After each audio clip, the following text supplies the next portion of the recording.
The nation continues to react to the tragedy in Newtown, Connecticut, with even the hint of a shift in gun rights legislation. In Newtown, law enforcement officials are still working to make sense of the chaotic moments Friday morning when Adam Lanza allegedly killed 26 people at Sandy Hook Elementary. We're going to do everything that it takes to ensure that we uncover every bit of evidence, that we examine every facet of it, that we conduct as many interviews with everyone that we need to do to paint a clear picture as to exactly how and why this tragedy occurred.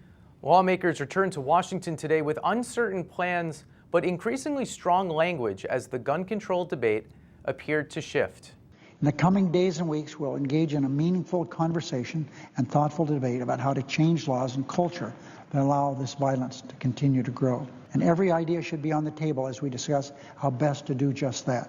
And in the community of Newtown, families and neighbors gathered to mourn and share tales of heroism from that terrible day. Jean Rosen, who lives near the school, took in students who fled the shooting. And these two boys kept saying, "We can't go back to school. We can't go back to school. Our teacher's dead. Mrs. Soto, we don't have a teacher." And I couldn't believe it. I couldn't take that in.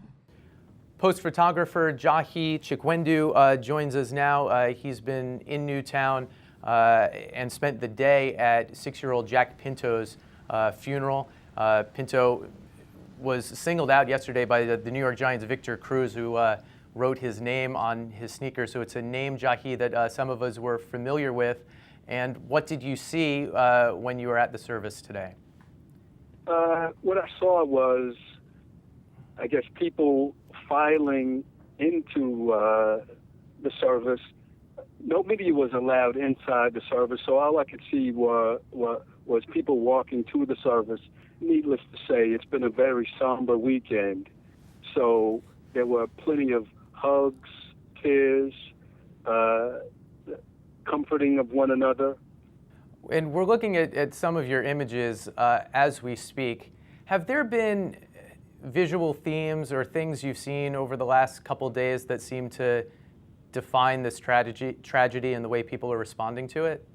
Some of the most telling scenes were those spontaneous memorials that were set up.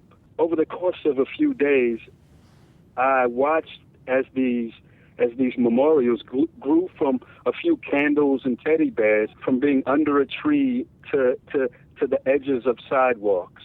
What struck me most is how this community seemed to come together behind this event. You were also outside the interfaith service last night that many of us watched President Obama address on television. Mm-hmm. What was the scene like there last night? Well, it was a cold and drizzly night, and one thing that struck me was how people seemed to be, most of the people that is, seemed to be uniformly dressed because they were all wrapped in these white blankets provided by the American Red Cross.